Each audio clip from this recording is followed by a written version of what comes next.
Sports can contribute to development in different ways, but maybe the most important contribution is that it can bring about social change. To speak to us on the topic, sports can be a key tool in a country's development. May I please invite Mr. Chawla to kindly escort on stage Mr. Rajyavardhan Rathore, Union Minister of State for Information and Broadcasting, and Mr. Omar Abdullah, National Conference Leader.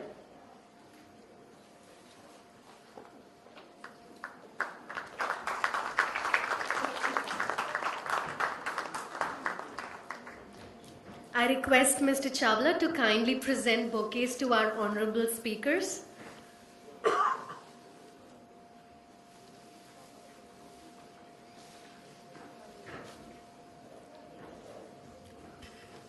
Over to you, Mr. Rathore.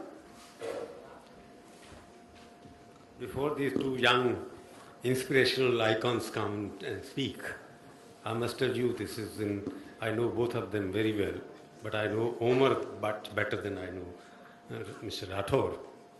Both are players now in the same game, the game of politics now. Both are playing very important role.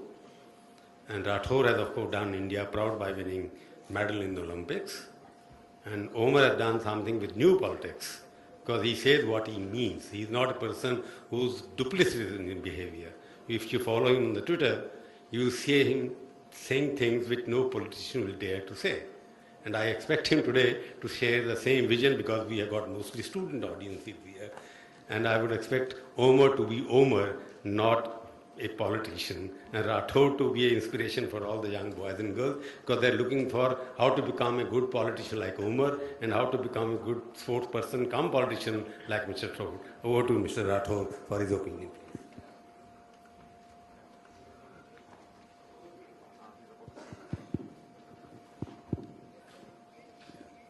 Hello.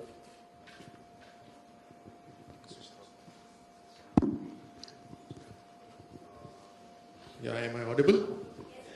Well, a very good morning to all of you. And Omar and I just discussed that, wow, we are alone on stage, no moderator, and a subject that we don't disagree on. I mean, you're asking a question to a backbencher whether he likes studies or sports. You have the answer. I was a backbencher, I love sports. But of course, sports is something that transcends all sorts of boundaries, be it political, be it geographic, cultural, socio-economic boundaries. It kind of attracts everyone. And through sports, not only do you learn, do you build the character, but you learn from others. You learn how to lead a team. You learn how to follow a team leader. You learn when to sit out of the arena and support your friends who are playing inside.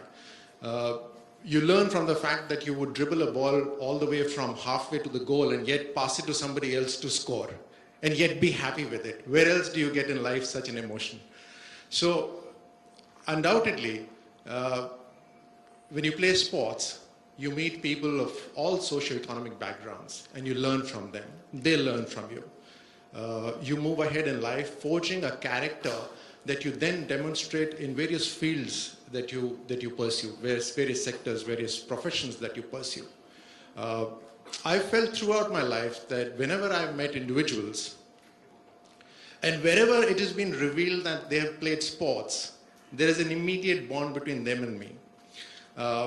It's the same with people who, it's not really important whether you won at a very high level or not. The fact that if you played sport, I believe that you have a different sense of approach towards things in life. Today, I strongly believe that the amount of time spent on a sports field is far reducing. And I've heard of this, that when you ask a child or a student and he says, what game do you play? And he says, video game. I'd heard about this. But I was stumped even further, and I'll tell you this is a true incident. And I asked the student, what game do you play? And he said, video game. I said, okay, fine, I know that much. I said, no, I'm talking about the games where you run. He says, of course. You know, there are these temple run and a whole lot of other things. So I said, well, you've gone a step further. So schools these days have a sports period once in a week. Wow, I wouldn't go to such a school. I think it should be paramount importance that every school, by law, needs to have a sports field.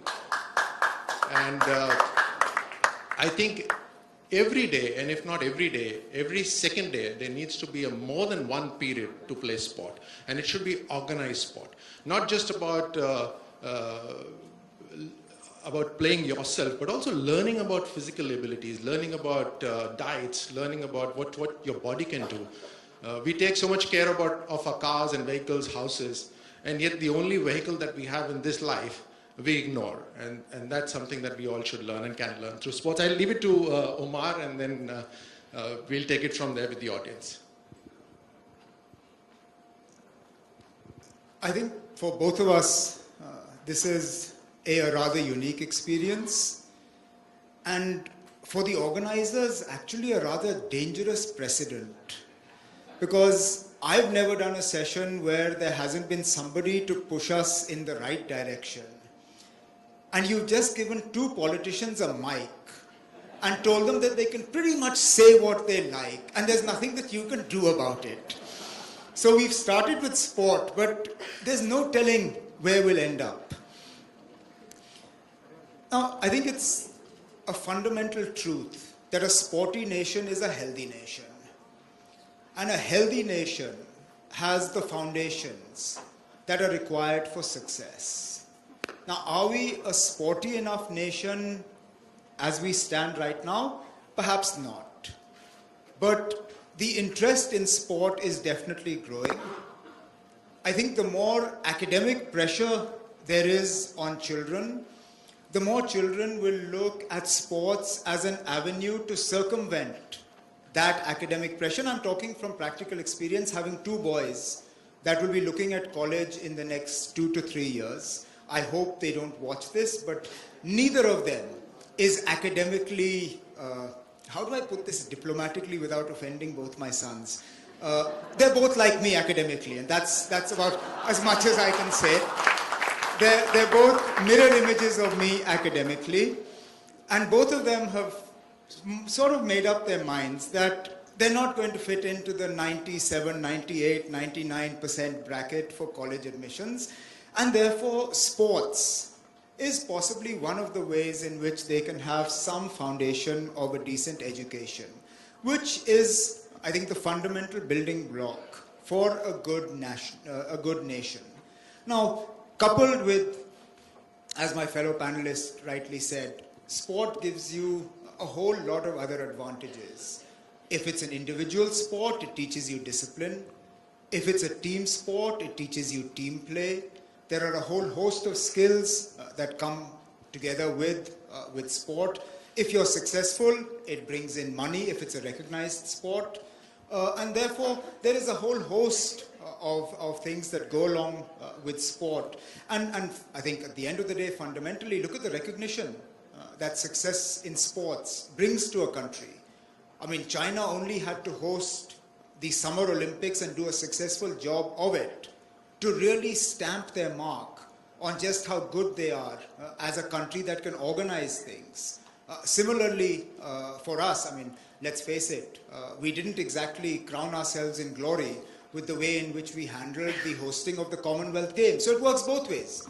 Do it well, and you establish a mark for yourself. Do it badly, and unfortunately, you open yourself up to ridicule. So there are various facets of sport, not just the participating in sport, but the organizing of sport as well, that can allow you to stamp your mark as a nation that has well and truly arrived, or a nation that is struggling to reach where it hopes to or expects to reach. So, I mean, with the subject that we've been given, and as he and I mentioned before we were coming up here, there is no disagreement. And that's the problem. When you put two politicians on a stage and give them a subject that they can't disagree on, you're not really going to have much of a conversation, because he's going to say something, I'm going to say, well said, that's absolutely right. I'm going to say something, he's going to nod his head in agreement, and the rest of you are going to fall asleep.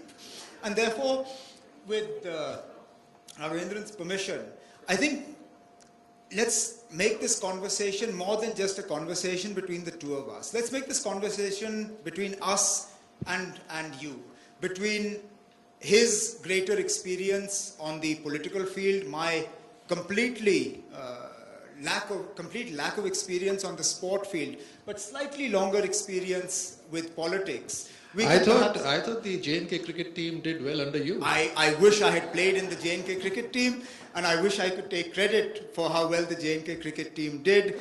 But I mean, the fact that we belong to the same state is the only thing that we had in common. So what with his permission we'll do is throw it open to all of you, and let's have a participatory sort of discussion on sport, on politics, on what it takes to combine the two to make India a great nation. Oh, okay. Okay, now I'm glad Prabhuji's come up. I'm sorry to interrupt. You know, there has almost never been an instance in my life when I almost walked out of a televised interview. And the only time I can remember ever coming that close to doing it, when he was opposite me on my first Seedhi Baat.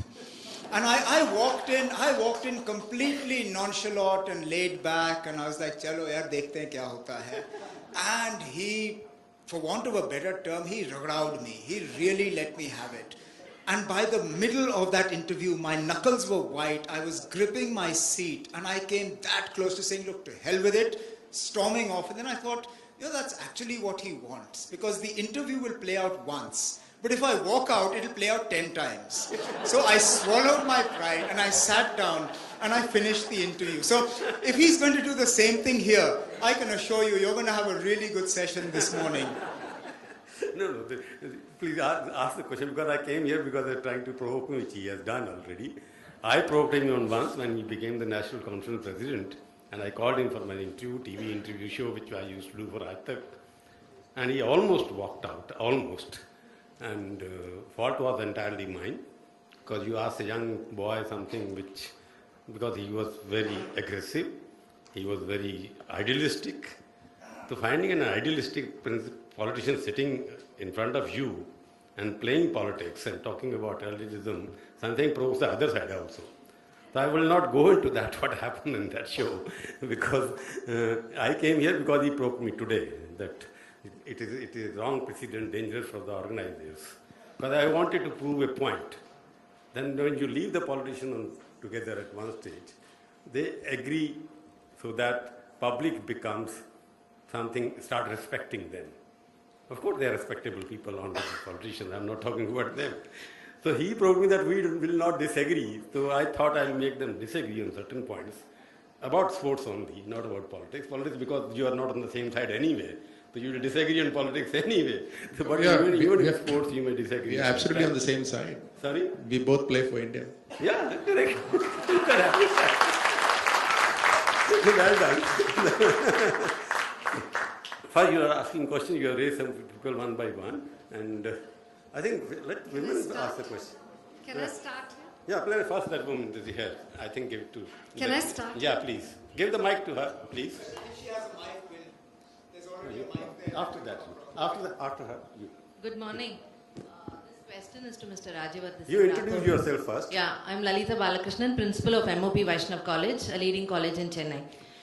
In the morning, Guruji spoke about happiness and joy. I think when Rajyavardhan Singh Rathore sir won the silver medal in the Athens Olympics, it was one moment of joy for the person who won in the shooting event. But so many more Indians were joyous on that. So how do you explain that feeling of joy and what a sportsman can bring to the people at large? So many people. That's an explosion of joy. Whenever one of us, and I consider all of us a big family, like I said, we all are India. Whenever one of us, and humanity at a bigger stage, but whenever one of us achieves something, there is a sense of belief that comes in all of us. I can very frankly tell you today that before 2004, and much before 2004, somewhere in 1998, when I started the sport, and I was 28 when I first saw a shooting range, and I said, okay, this is what I want to do in my life, play for my passion, whatever I like. At some point of time, I decided to introduce myself as a sportsman and not as a soldier. And whenever somebody would ask me this typical question in Delhi, what do you do to assess my status? And I would say, I'm a sportsman. And they would look me up and down with the question they ask, how do you survive? What do you eat? And what are you doing here in this party? So, when I would say, which sport? And I would say shooting, they were totally perplexed because it was a sport which was absolutely of belief that brown skin can achieve. Before 2004, there was this sense that the Westerners, the moment they walk into an arena, they are winners before they even play. We would feel that because they would walk in with most of the latest gadgets, equipment, masseurs, mental doctors, physical doctors. I mean, you'd see them with this whole entourage. We would lose before even beginning to play. But then gradually all that changed. And when one of us achieves, we all believe that we too can achieve. The standard of the whole nation goes up. And therefore the expectations go up, beliefs go up, dreams go up. And I guess it's just not me. It's anyone in any field, when we start doing well, I think we all as a nation start feeling proud about each one of us. Can I just add to that also that, I mean, we take great pride in our athlete's success, and we should. I mean, his silver medal was an unprecedented achievement, and it really set the foundation for the successes that have followed. But while we take great pride in the successes, I think we react with equal passion at the failures. And I think we need to temper our expectations from our athletes just that little bit. I mean, our cricketers do well and we shower them with flowers. They play one match badly and we go and set their houses on fire. I mean, thank God our cricketers beat Pakistan in that match. Because honestly, if they hadn't, I mean, forget whether we'd won the World Cup or not. I mean, for us, we've beaten Pakistan, our team might as well come back now, it's fine. But if they hadn't, God help them. See, so, I mean, we are passionate about our successes. But my worry is that we're equally or maybe more passionate about the failure. And that puts inordinate pressure on our sports persons, which is, I think, a little unfair at times. Because they go through a lot to achieve that level of success anyway, without us constantly expecting them to succeed. Yeah. I'm Naina Shah, Director of Shashan College School of Liberal Education, one of the first liberal education for women in Asia, first college in Chennai. I have a question and a comment. It comes out of once traveling from Malaysia. I had a team of, I think there were young table tennis players and badminton players, but the kids were this small. And the coach was sitting next to me. So I said, how much do they practice? How do they go to school? They said, these children, they play 8 hours. Like you go to school from 8 to 3, they only play table tennis. And when do we catch them? We catch them at age 4, 5, 6. And all their life, till they compete for the country, they would support them. And what happens, I said, after that, because all of us go to school and education meant so much. And today also, I mean, if you see in India, however big sportsman you could be, but you still look for that tail behind the name. Still that tail behind the name is required for anything you want to pursue. But here, the government gives support for lifelong. Will something magical like this happen in India? Because the kind of population we have, I think we can excel in everything. We are such good sportsmen here. The opportunities given, I feel, is required. Somewhere, some change needs to come about. And if we can catch them young, I think we can be the leaders in sports as well. So something that the government will take forward with supporting the sports persons right from the young age. You know, I've always believed that you do well when you burn your bridges. There is no coming back. That sort of pressure. Pressure helps you perform. And when you have something to fall back on, in fact, to that extent, I believe that when there are safe government jobs, you tend to get satisfied too soon, too early. You only achieve when there's hunger, because I can very frankly tell you that it's painful to rise up to those high levels. It's very painful. Every competition that we go through is at that point of time, I remember making this comment, it's like giving birth to a child. And it's very painful. And yet all of you ladies go through it because it's beautiful at the end of it. You're willing to go through that pain. So to go through the pain, you have to have that hunger in your stomach to achieve. And that hunger dies down when there is easy satisfaction and easy food available on the table. I do believe that you must work for your passion. And if you have passion for sport, it's only then go for it. If you have passion for IT, academics, entrepreneurship, please go for it. Play sports for fun. So if you want to play sports for excellence, then you have to be ready. I also believe, and I've had a word with the HRD minister on this, that we must create online education. So somebody who's missing out for a larger period of time, when he cannot attend classes, that person should be able to, in the evening, in the morning, you should be able to online do his homework, see what academics, what classes are going on in the school. And there should be a reduced curriculum. It should be an option B available. Everybody today in our schools, there's only one option, mostly one option available. Everybody is being trained to become an academician. And not everyone is an academician. Somebody is talented in dramatics, somebody in singing, somebody in arts, somebody in sports. And so that person should find his strength and then work towards his strength without missing out on basic education. Absolutely, but I think the point you were trying to get at is government putting enough money behind sport? And I think we will all agree that the answer to that is a big no.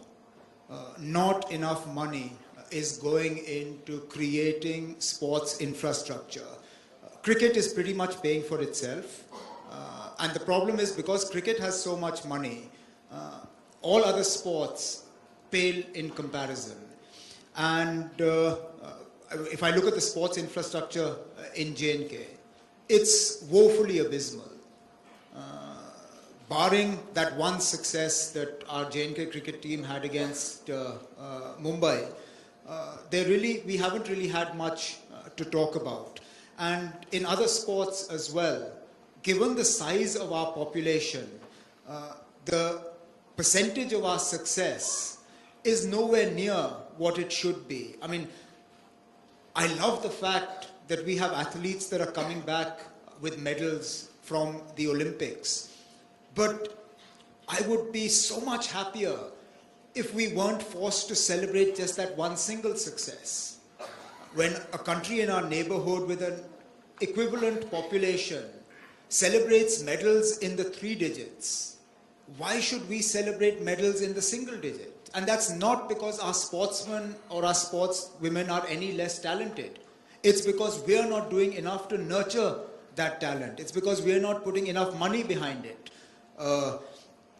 His success in shooting, I think, maybe I'm wrong, but I'll take the liberty of speaking for him, came because he had an organization like the Indian Army behind him to nurture that talent and to take it to a certain level. Possibly in the private sector, had he been working for XYZ company, even with the skills that he had, he would not have been able to reach the level where he was able to win India a silver medal. And therefore, I hope that governments going ahead will actually start putting more money into sport. Perhaps take some of the money from cricket. Perhaps, I mean, if you're not going to tax cricket, cricket is a tax-free venture today. I mean, the Board of Cricket Control for India does not pay income tax. Great. We give them tax concessions. Our biggest cricketers get a whole lot of rewards, tax-free as well. No problem. I mean, they bring the country laurels. I love that fact. Fine.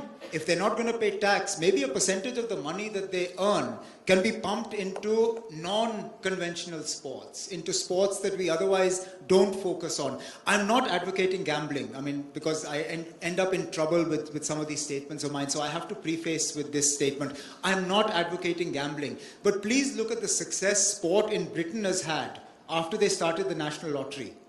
The amount of money from the national lottery that has been pumped into sports like cycling and others is what has allowed the United Kingdom today to become a powerhouse in cycling globally.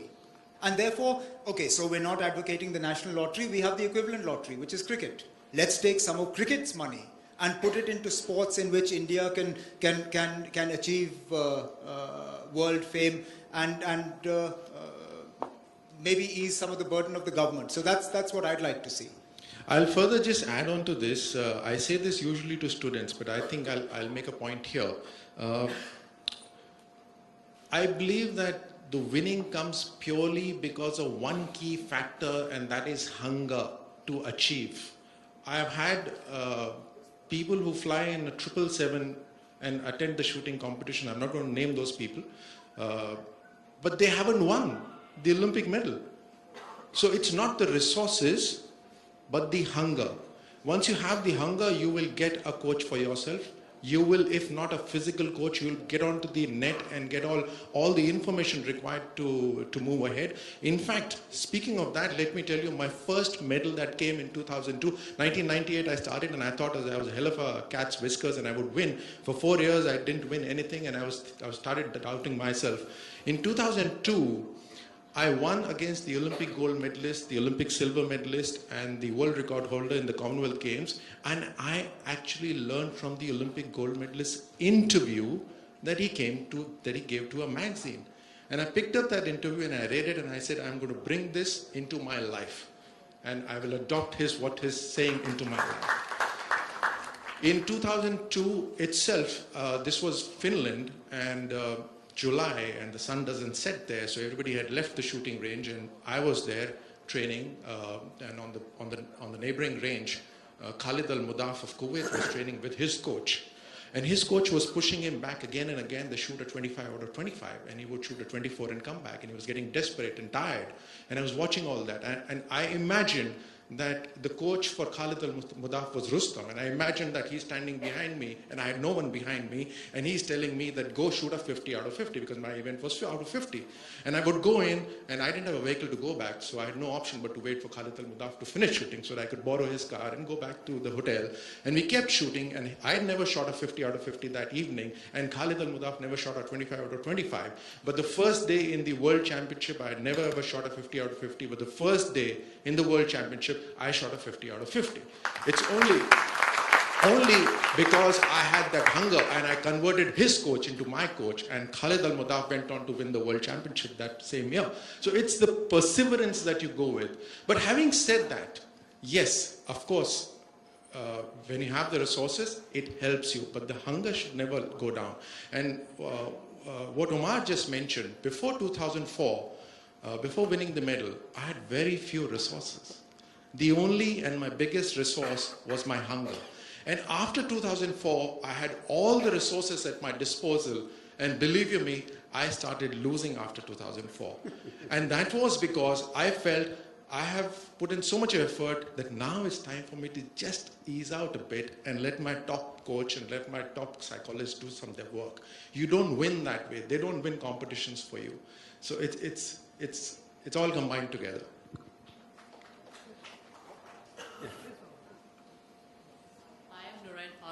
Question is to Colonel Rathore. Not to take away from your expertise in INB, but why aren't you the sports minister? That's the first question. The second? Yes. Should I answer that? Please go ahead.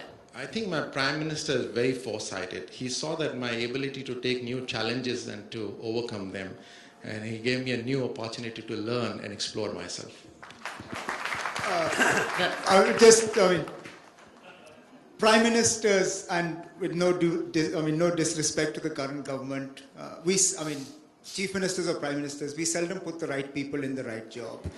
I remember the central government that I was a part of had a youth and sports minister who was touching 78. So a 78-year-old youth minister is not going to know much about the youth. So, I mean, I'm sure the Prime Minister thought very long and hard about putting them in the right portfolio. But an additional charge of sports would not be a bad thing, because he knows where the problems are and he knows how to fix them. And not a bad idea.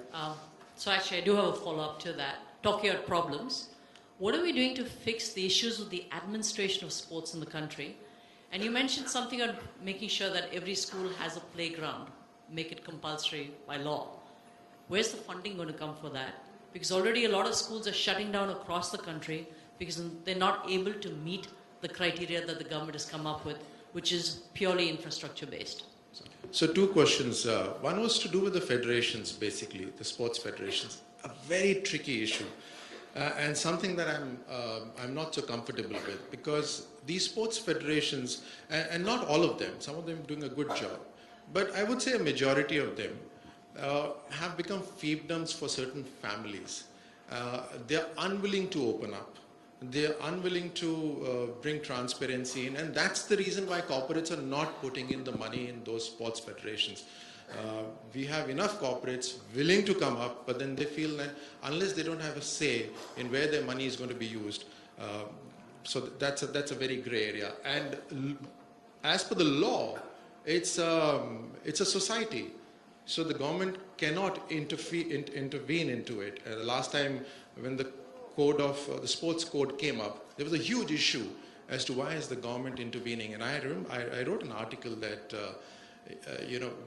when there's a cancer growing in the body, there is a surgical intervention required to be done.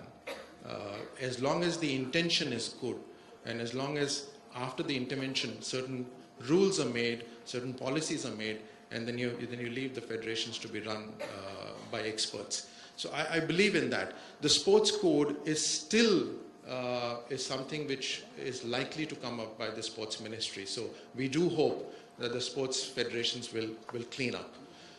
Number two part of the question is about the playgrounds. I believe that when Omar was talking about opportunities being provided by the government, I truly believe in it. But I do feel that typically when a government thinks of infrastructure, it thinks of an Olympic-size infrastructure. We are not going to have Olympic events in every town.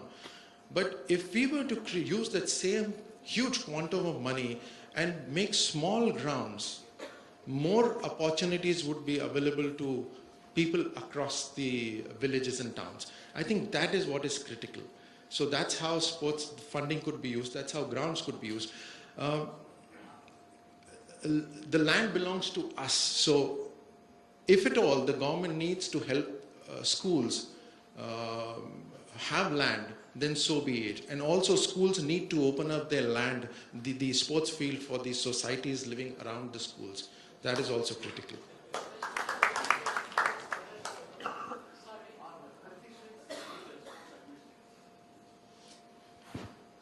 No, this is more your department. I'll come in after you. So his question was, since he said he was so enthusiastic, he wanted to ask without the microphone. So he said, are politicians good as sports administrators? Is that what you said? I believe that if you are able to have the interest of the sport, and if you are able to bring in resources for the sport, then whether you are a corporate head or you are a political head or you are a sportsman yourself, you are welcome. Right? The idea is the head of the body needs to bring in resources so that experts down below can then execute the policies that are best for the sports. That's how a sports body should be run. I'm sorry, can I just add? I think it's also how much time you can devote to, you have union central ministers who are also heads of very important sports federations. Now, are they going to devote their time to their ministries, which should be their primary responsibility, or are they going to devote their time to the sports federation? They obviously don't have enough time to do both.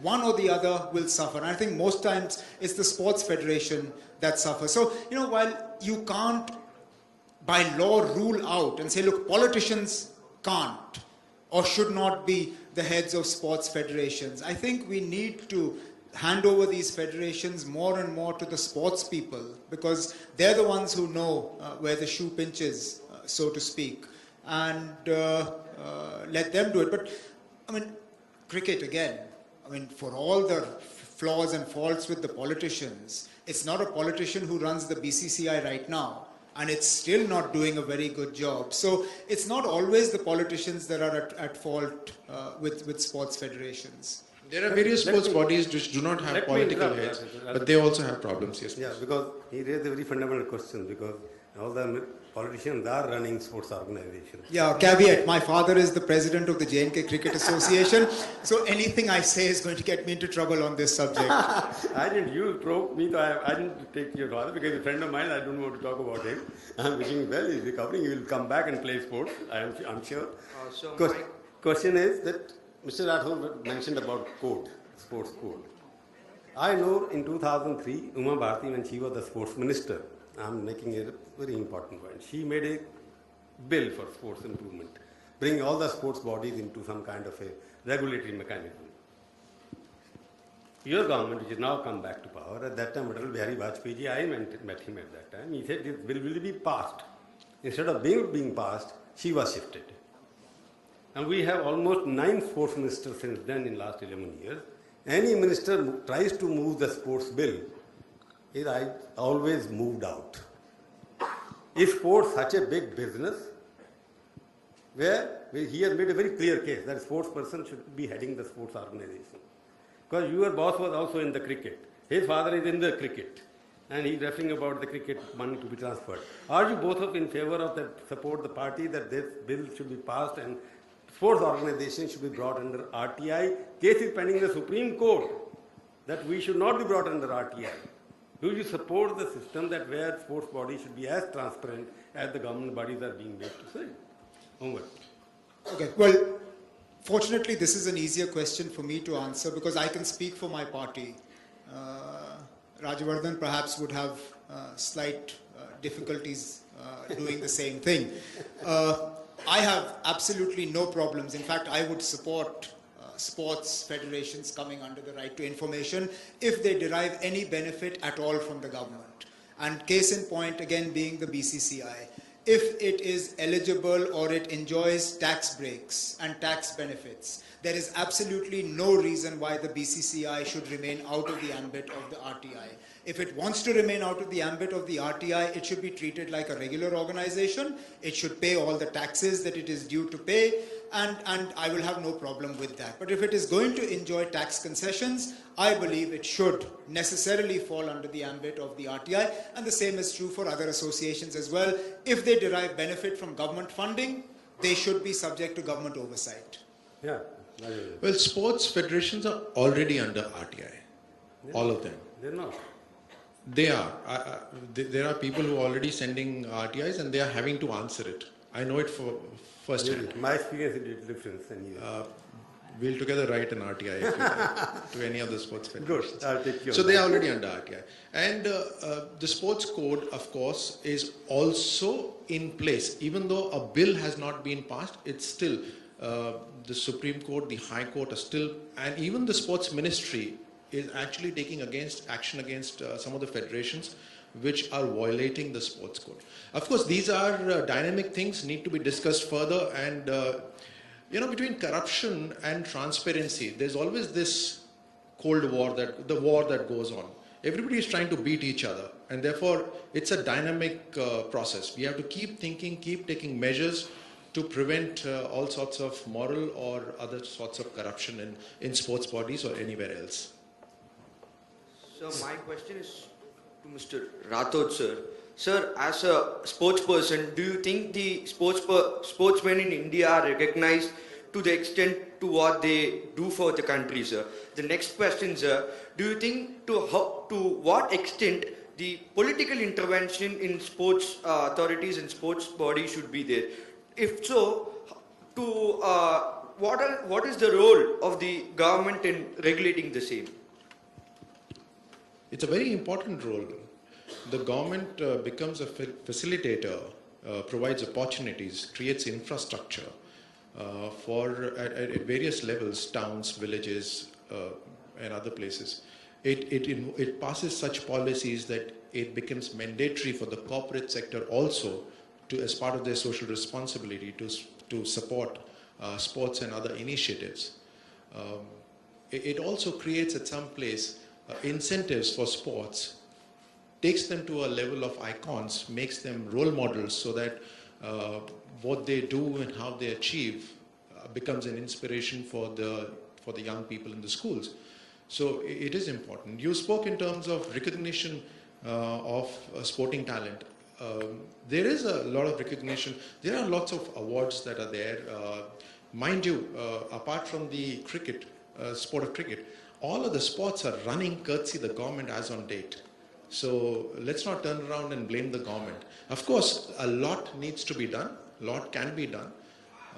Better utilization of the same money, more resources coming into the sport, better policies so that corporates put in money into active sports and sportsmen. So all this, like I said, is a dynamic thing. It'll keep improving. But I think today's discussion mostly is from the point of view that how sports can empower the youngsters, how it can bring education and knowledge. And that's what I keep. There are 2 school principals here, probably there'll be more. Every school that I go to, I make this comment, stop studying. And then all teachers start looking at me and I said, gain knowledge. It is from wherever, from books, from your peers, from television, from friends, anyone. It's gaining and utilization of that knowledge and then putting into action that's going to take you ahead. Yeah. My name is Vaidya Subramaniam. I'm one of the deans at Shastra University. Mr. Rathore, yours is an individual sport, but nevertheless you mentioned the need for teamwork, and Mr. Omar said both of you play for the country. With that as the background, do you think there is enough of teamwork that has been practiced in an era of coalition politics when you played for the country's development? Oh, that's a political question. We'll take only sports questions today. That's actually an unfair question to pose to him, because he's not part of a coalition. He has the advantage of belonging to a government headed by a prime minister that has his own mandate to govern as he chooses. This question would have been better posed to ministers who had governed or sort of worked over the last 15 years. I had a coalition government in J&K for 6 years, and it is not the easiest thing to do. My coalition was only a 2-party coalition, and God knows I aged in 6 years more than I aged in 40 years before that. And I haven't smiled as much in the last I've smiled more in the last 7 months than I smiled in 6 years before that. Coalitions are difficult. Do we practice enough team spirit in coalitions? I believe we do. The fact that our coalition governments, whether Vajpayee Sahab's government before or Dr. Manmohan Singh's governments after that, completed their term, I think is largely down to the fact that whether we like it or not, team spirit did prevail. That multiple opinions were taken on board, and then decisions. Look, we can disagree with the decisions, but the fact is that those decisions were necessitated by the fact that they were teams and not individual governments. Today, the situation is very different. You have a prime minister, like I said, who has his own majority. He can pretty much decide for the country as he sees fit. How that will play out over the next 3.5, 4 years, we'll have to wait and see. But it's anybody's game. Last question I'll take from there. I have a question. Just a speaker. Just a minute. Yeah. I have a small question, but it may be blunt. You may think. I am Dr. Sundaram, having 30 years experience as a teacher in a higher technological institution in India. The title of the topic is Can Be Written. That means to say that you yourself are not sure. You said you should write, it should be a tool. It should not be can be a tool for the development of India. That I think. Second point is, as you discussed, We have a discrimination in the sports in India. Definitely, as you know, cricket is the first one.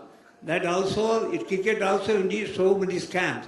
But still government is not looking into forward, and still cricket is being increased as the primary sport. In spite of football and other things which are should be developed in villages, and government is not at all encouraging. So as a distinguished speaker, you should make it a point. The minutes of this meeting should be that it should not be, can be a tool, it should be a tool for the development of India, and all other sports, including football, volleyball, chadgudu, everything should be given equal priority to cricket. That is my wish. So I have a question. Anybody? Well, I mean, we can give it priority. People have to be willing to watch it. I mean, let's face it. There is more interest in cricket, whether we like it or not, than in a whole host of other sports. But I think if the money comes, if the support is given, those sports will also flourish. I don't think any sport will replace cricket in India. Let's be honest. But at least other sports can be developed and nurtured. If you go onto the website of the Sports Ministry, sir, you will find list of priority sports. You will find a list of priority sports. You will find a whole lot of sports. In the top 15, I think they are the priority sports. Probably cricket is not there. Yeah, okay. That will not, because lunch time is already there. Sorry, it was a very interesting discussion. I have to close the discussion here. But one thing I must leave a thought with them, because both are in a competitive business. Omar is in competitive politics, and Rathore was in competitive sports, because both have to be competitive. Sportsmen do in a competitive, in a positive manner. They want to beat somebody else to win an award. And politicians win in negative competitiveness, in terms of how they can run down their own opponent. And ultimately, who is the best, most negative person, he wins. Let me just, since he's talking about sportsmen and politicians, I'm not a politician, right? I've just come from where you are sitting to where I'm sitting now. I've been a soldier, I've been a sportsman. I've had hardships as a sportsman, as a soldier. I've had challenges as a sportsman. Believe me, hats off to Omar and the likes of Omar to be able to withstand the daily pressures and the stresses and the deadlines that they have to meet. It certainly requires. I think this loud applause should go out to all politicians who are good. And it should go to both of you, because I didn't want to bring in politics here, because both of you are speaking for sports now, and you both have agreed. I think sportsmen have a better future in this country. It will not be only academics. Both have promised that. On that note, thank you both of you very much for coming here and sharing with us.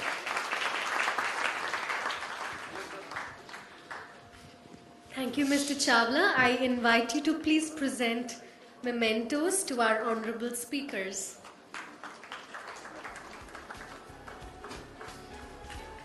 May I request you all to please step forward for a group photo opportunity.